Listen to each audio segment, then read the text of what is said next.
Yo,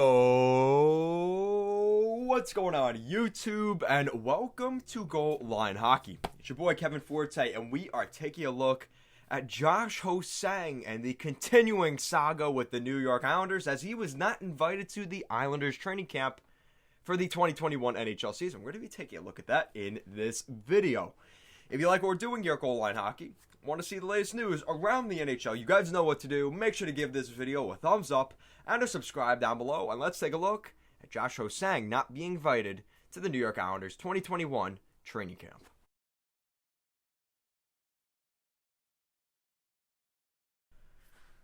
So the drama continues between the New York Islanders and former 2014 28th overall selection in the first round forward Josh Ho-Sang, as Josh Ho-Sang has not been invited to the New York Islanders 2021 season training camp, as the Islanders signed him back on October 27th here of 2020. They signed a one-year deal, as he was a restricted free agent. He didn't have much leverage. He signed the contract, and he is not being even invited into Islanders training camp. This is some crazy news, and it's not completely shocking, but it still brings up the question, why did the Islanders even re-sign Josh Ho-Sang?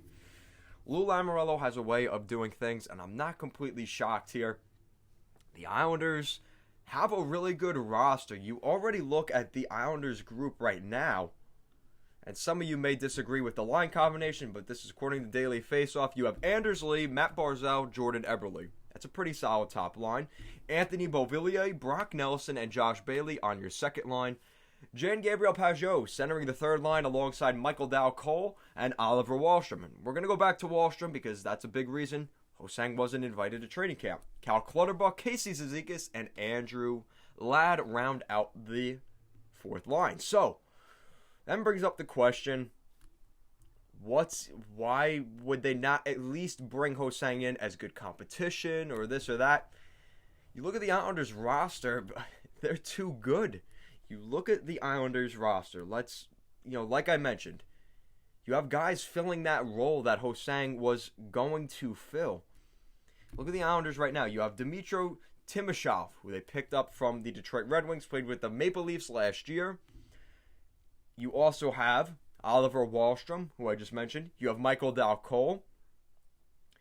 You also have Simon Holmstrom, Kiefer Bellows, Blade Jenkins, Bobo Carpenter, Mason Jobst, Otto Koivula, Arno Durando, Austin Czarnik, and then Josh Ho-Sang. That's where he's listed on the depth chart according to Cap Friendly. So the Islanders obviously have guys that are more talented and are already in the system. They're playing in Bridgeport at the end of January.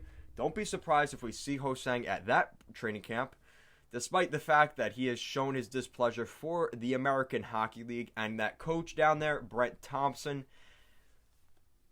But this is the situation Josh Ho-Sang is in. He really has no choice. And I said back in the day, I thought it was good that Ho-Sang signed with the Islanders, because it was either he was going to sign with the Islanders or likely nobody was going to sign him. You see how hard it is to get contracts right now. A top six forward winger in the NHL, Mike Hoffman, is on a player tryout right now. That just shows how the landscape of the game has completely changed, and it's been much more difficult for a player like Josh Ho-Sang, who you could say has been a bust for the New York Islanders at this point. He was drafted back in 2014. We're coming up on 8 years in January. It'll be 8 years since the Islanders drafted Josh Ho-Sang. Doesn't feel that long, but it's getting to that point now where how good is Josh Ho-Sang at this point? And like I mentioned, you already have guys that can jump into the lineup for the Islanders next season. Kiefer Bellows, Dal-Colle, Oliver Wahlstrom, and don't be surprised if some of those centers like Otto Koivula or Austin Czarnik, or potentially even a Dmytro Timashov, give themselves an opportunity in training camp. So it's going to be interesting to see what happens with Ho-Sang. It's disappointing, but at the end of the day, the numbers haven't been there. You know, he was with the Windsor Spitfires, got traded to the Niagara Ice Dogs because of some personality issues or issues off the ice, which we still do not know a whole lot about. But obviously there's the whole argument about his race and things like that, and that's always going to be out there, and that always, makes the water a little bit more dirty because you just don't know what's going on internally. You look at his numbers, though. His first season in Bridgeport, he had 36 points in 50 games, which is not bad. He had 10 goals, 26 assists. And then his first 2 seasons with the New York Islanders, he puts up 10 goals in the first season and 10 points in the first season, 12 points in the second. Now, to be fair, he only played 43 games in the NHL in those 2 years.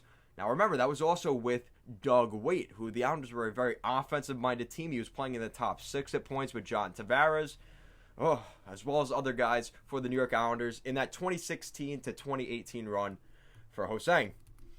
Now, in those years with Bridgeport, he put up 31 points in 50 games and 43 points in 56 games in consecutive seasons. Gets another crack with the Islanders in the 2019-2020 season, last season.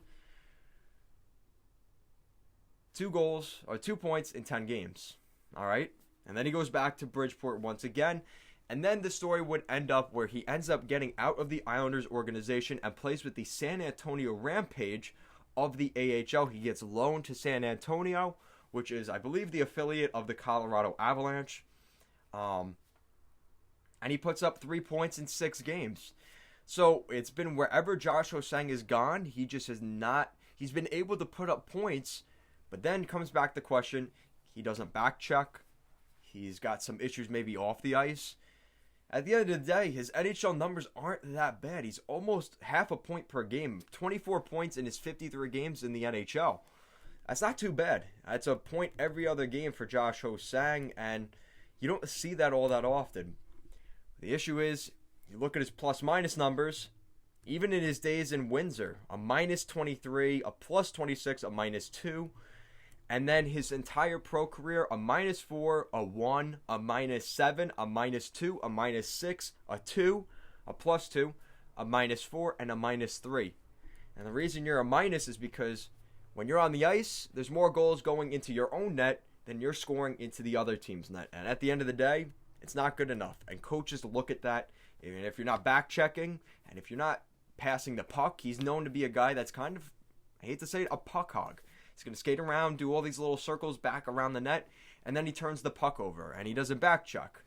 And that rubs off not only the coaches the wrong way, not only the management and the ownership the wrong way, but your teammates as well. So then it brings up the question, is Josh Ho-Sang a cancer to the locker room? And that's always been brought up, and it always brings up the question, why did nobody take a chance on him when the Islanders waived him last year?